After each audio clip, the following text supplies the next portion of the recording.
discs or sciatica. Slipped discs or sciatica are very frequently diagnosed, and we see them all the time. Every day we'll see them in clinic. Essentially what a slipped disc is, well, first of all, the discs do not slip. So a disc does not slip in and out of position. So between each vertebra in the spine, apart from the very top one, each vertebra in the spine, or top two, have got discs between them. Now everyone's probably familiar with the idea of people saying I've had a slipped disc, or someone said they've got slipped discs. Discs don't slip in and out. They may bulge, they may prolapse, which is where the central part of the disc pushes out, but they don't slip in and out.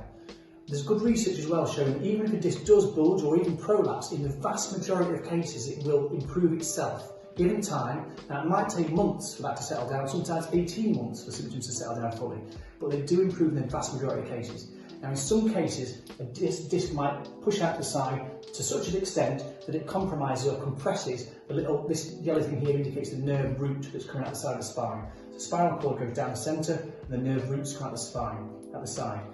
Now the sciatic nerve, which is the nerve that we talk about when we mention sciatica, is made up of several different nerve roots. So L4, L5 and S1 predominantly make up the sciatic nerve.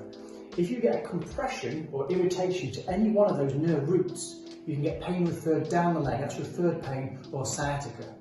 But referred pain can also happen in the arm through compression of the nerves in the neck, or down the front of the thigh through compression slightly higher up in the back via the femoral nerve.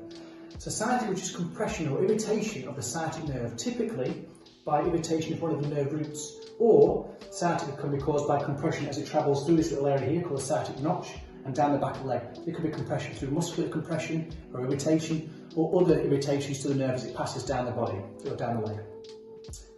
I think one of the things we remember with sciatica or with disc irritation, degeneration, prolapse, bulging, try not to use the word slipped disc, but slipped disc if you want, is that time they generally will settle down. Mobility, flexibility, appropriate pain medication and anti-inflammatory medication sometimes is important.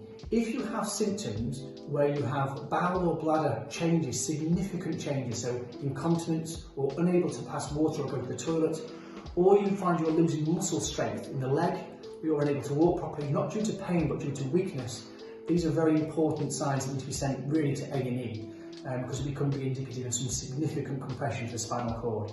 Now, if there's significant compression for any length of time whereby the muscle doesn't function properly, that can lead to long-term health problems. So that is one thing to be mindful. If you have sciatic pain or any neural pain and it changes to affect the bowel or bladder in a very significant way, or you're unable to use muscles, that you're unable to lift the toes, you're unable to walk on your tiptoes, not due to pain but due to weakness, then that is what we call a red flag symptom and you should consult with the doctor or go straight to A&E and have an assessment there.